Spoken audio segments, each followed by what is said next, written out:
అయితే దేవుడు తన పిల్లలకి ఇచ్చిన వాగ్దానం ఏంటంటే మీకు నేను దీర్ఘాయువును అనుగ్రహిస్తాను అని చెబుతా ఉన్నాడు. భక్తుడు ఒక ప్రార్థన చేస్తూ ఉన్నాడంట. చదువుదాం. కీర్తన గ్రంథం 21వ అధ్యాయం 4వ వచనాన్ని చదివి సహాయం చేయండి. ఆయుష్ నిమ్మని అతడు నిన్ను వరమడుగగా నీవు దానిని అతని కనుగ్రహించి ఉన్నావు. సదాకాలము నిలుచు దీర్ఘాయువు నువ్వు దయచేసి ఉన్నావు. దావీదు యొక్క కీర్తనలో దేవుని దగ్గర నేను వరమడిగి నాకు ఆయుష్ను అనుగ్రహించయ్యా అని అడిగితే దేవుడంట సదాకాలం నిలుచు దీర్ఘాయుష్ని దావీదుకి ఇచ్చాడంట. మరి దీర్ఘాయువు అంటే లాంగ్ లైఫ్ అంటారు ఇంగ్లీషులో. దీర్ఘాయువు అంటే ఎక్కువ కాలం బ్రతకడం, ఎక్కువ కాలం జీవించడం. మనిషి యొక్క ఆయుష్ ఏమో 70 సంవత్సరాలు, అధిక బలం ఉంటే 80 సంవత్సరాలు అంటాడు మోషే గారు. కానీ కీర్తనకారుడైనటువంటి దావీదు కూడా ఏమంటాడంటే నాకు నీవు దీర్ఘాయువును దయచేసావు అని అంటాడు. దేవుని పిల్లలంగా మనం తెలుసుకోవాల్సిన సత్యం ఏంటంటే దేవుడు తన బిడ్డలకు దీర్ఘాయుష్ను అనుగ్రహిస్తాడు. చాలామంది పెద్దలు దీవించేటప్పుడు దీర్ఘాయుష్యులుగా ఉండాలి అంటారు, దీర్ఘాయువుతో ఉండాలి అంటారు. అంటే అర్థం ఏంటంటే వారు చనిపోయే స్థితిలో ఉన్న వారు దీర్ఘాయుషవంతులుగా ఉండాలని కోరుకోవడం మానవుని యొక్క స్వభావం. మనిషి అలా కోరుకుంటాడు.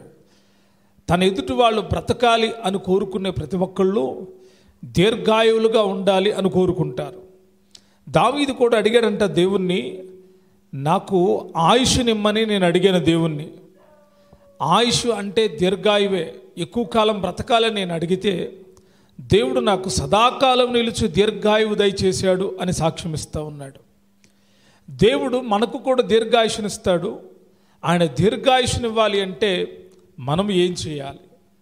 దేవుడు ఊరికే దీర్ఘాయుష్నివ్వడు. మనము బ్రతుకుతున్నాము అంటే ఆ బ్రతుకికి ఒక ప్రత్యేకత ఉంది.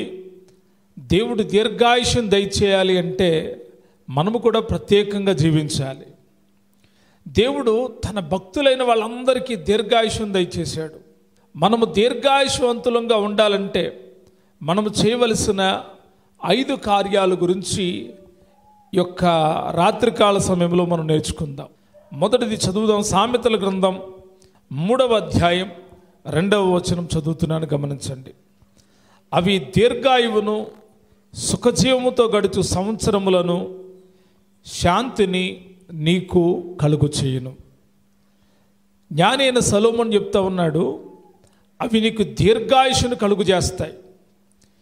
ఏంటి అవి దీర్ఘాయుషును కలిగించే విషయాలు ఏంటి అంటే ఇప్పుడు 3వ అధ్యాయం 1వ వచనాన్ని చదువుతున్నాను, గమనించండి. నా కుమారుడా, నా ఉపదేశమును మరువకుము, నా ఆజ్ఞలను హృదయపూర్వకముగా గైకొనుము. అవి నీకు దీర్ఘాయువును దయచేస్తాయి. దీర్ఘాయుష్ కావాలనుకున్న ప్రతి ఒక్కరూ చేయాల్సిన 2 కార్యాలు ఇక్కడ కనబడుతున్నాయి. అంటాడు, నా కుమారుడా, నా ఉపదేశమును మరిచిపోకు. రెండవది, నా ఆజ్ఞలను హృదయపూర్వకంగా గైకొను. ఈ 2 పనులు దేవుడు చేయమని చెప్పి కోరుకుంటున్నాడు. ఏది మనము చేయలేమో అది దేవుడు చేయమని చెప్పట్లేదు. ఏది మనం చేయగలుగుతామో అది దేవుడు చేయమని చెబుతూ ఉన్నాడు. జ్ఞాని అయిన సొలొమోను అంటున్నాడు, నీకు దీర్ఘాయుష్ కావాలి అంటే నీవు నా ఉపదేశమును మర్చిపోకూడదు. ఏం మర్చిపోకూడదు? ఉపదేశాన్ని మర్చిపోకూడదు. మర్చిపోయే విషయాలు చాలా ఉంటాయి. చాలామంది చాలా వాటిని మర్చిపోతారు. అయితే నా ఉపదేశాన్ని మర్చిపోకూడదు. దేవుడిచ్చిన ఉపదేశాన్ని మనం ఎప్పుడూ కూడా మర్చిపోకూడదు.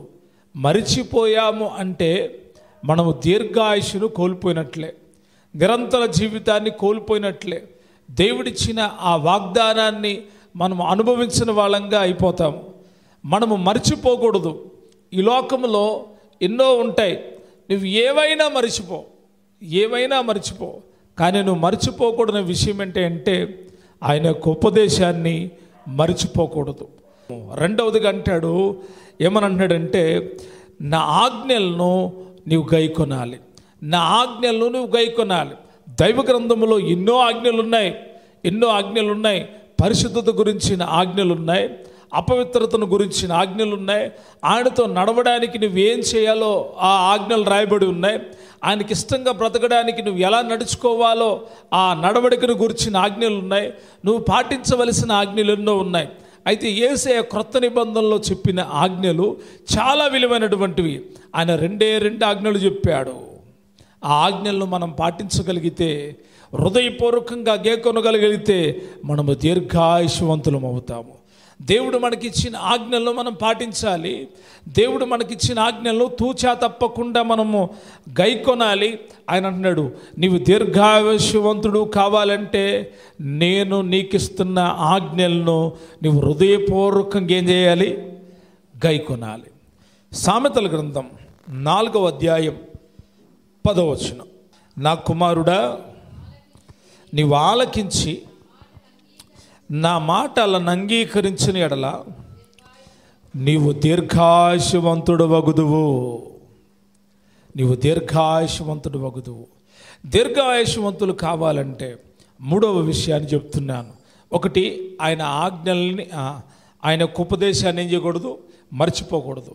రెండవది, ఆయన ఆజ్ఞలను హృదయపూర్వకంగా గైకొనాలి. మూడవ విషయం ఏంటంటే, నా కుమారుడా, నీవు ఆలకించి నా మాటలను అంగీకరిస్తే నీవు దీర్ఘాయుష్యవంతుడు అవుతావు. దీర్ఘాయుష్యవంతులు కావాలి అంటే దేవుని యొక్క మాటలనంట అంగీకరించాలి. ఏం చేయాలి? అంగీకరించాలి. నా మాటలను అంగీకరించిన ఎడల, అంగీకరించడం అంటే అర్థం ఏంటంటే ఒప్పుకోవడం, ఆమేన్ అని చెప్పడం, అంగీకరించడం. ప్రభా, నువ్వు చెప్పిన మాట నిజమేనయ్యా, నువ్వు చేయమన్న పని నేను చేయలేదు, కాబట్టి నాకు ఈ బాధలు తప్పకుండా నాకు రావడం కరెక్టే అని చెప్పడం, అంగీకరించడం. కొన్నిసార్లు మనం చేయాల్సిన పనులన్నీ మనం చేసి దేవుడి మీదకి నెట్టేస్తాం.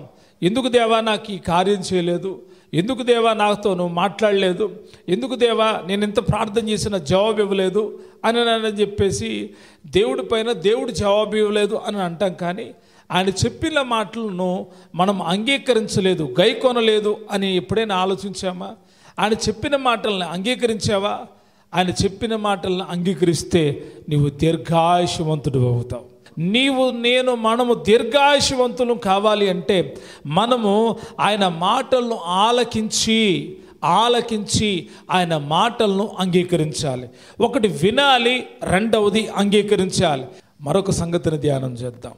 సామెతల గ్రంథం 10వ అధ్యాయం 27వ వచనం, యెహోవా యందు భయభక్తులు కలిగి ఉండుట దీర్ఘాయువునకు కారణము, భక్తిహీనుల ఆయుష్ తక్కువై పోవును. ఇక్కడ మరొక చక్కటి అంశాన్ని మనం చదువుతున్నాం. ఎవరికి దేవుడు దీర్ఘాయుష్ను అనుగ్రహిస్తాడు అంటే భక్తిహీనులకి ఆయుష్ తక్కువైపోయిందంట.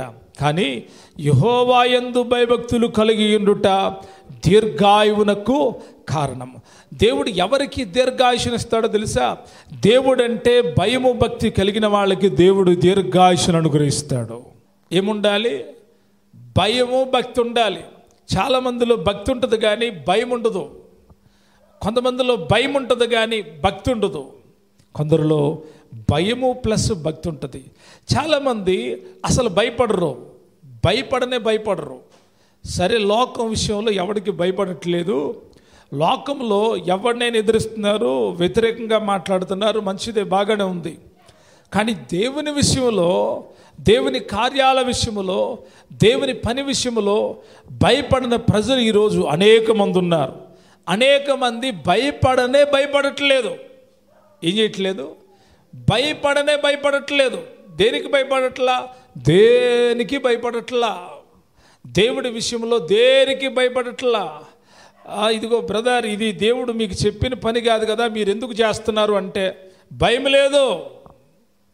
అమ్మా, ఇది దేవుడు మీకు చెప్పలేదు కదా, ఈ పని మీరు ఎందుకు చేస్తున్నారంటే భయం లేదు. భయం లేని వాళ్ళ దగ్గర భక్తి ఉండదు.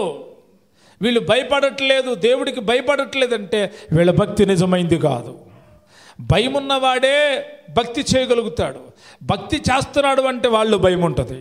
కొంతమంది అంటారు మేము దేవుడికి చాలా భయపడతామని అంటారు. భయపడితే మరి భక్తి కావాలిగా, భక్తి ఉంటే భయం ఉండాలి కదా. సైతానుడు ఏం చేస్తాడు తెలుసా? కపట భక్తి చేయిస్తాడు, పనికిరాని భక్తి చేయిస్తాడు. వాడు భక్తిని చేయించి భయాన్ని తొలగిస్తాడు. ఇక దేవుడు అంటే భయం ఉండదు వాళ్ళకి భక్తి ఏంటి అంటే వాక్యాన్ని వినడం, ప్రార్థన చేసుకోవడం, ఆ వాక్యాలు వినడమే కానీ క్రియారూపకంగా దేవునికి భయపడేటువంటి మనుషులుగా ఉండరు. చాలా జాగ్రత్తగా ఉండాలి. మన ఆయుష్ తగ్గిపోవడానికి గల కారణం, మనం దీర్ఘాయుష్యవంతులు కాకపోవడానికి గల కారణం ఒకటే, భయభక్తులు లేకపోవడం. భయభక్తులు మనలో ఉంటే మనకు దీర్ఘాయువు కలుగుతుంది. మీరు దేవునికి భయపడి భక్తి చేస్తే అది దీర్ఘాయువుకు కారణమవుతుంది. మరొక విషయాన్ని చెప్తాను, చదువుదాం. ఎఫెసీయులకు రాసిన పత్రిక 6వ అధ్యాయం 2వ వచనం. నీకు మేలు కలుగునట్లు నీ తండ్రిని నీ తల్లిని సన్మానించుము, అప్పుడు నీవు భూమి మీద దీర్ఘాయుష్యవంతుడు వగుదువు. ఈ వాగ్దానం ఎక్కడ రాయబడి ఉందంటే మొట్టమొదటిగా 10 ఆజ్ఞల్లో ఒక ఆజ్ఞగా రాయబడి ఉంది. ఆ మాట కూడా చదువుదాం. నిర్గమాకాండం 20వ అధ్యాయం 12వ వచనం. నీ దేవుడైన యెహోవా నీకు అనుగ్రహించు దేశములో నీవు దీర్ఘాయుష్యవంతుడు వగునట్లు నీ తండ్రిని నీ తల్లిని సన్మానింపవలెను. నీ తల్లిని తండ్రిని సన్మానిస్తే నీకు దీర్ఘాయువు కలుగుతుంది.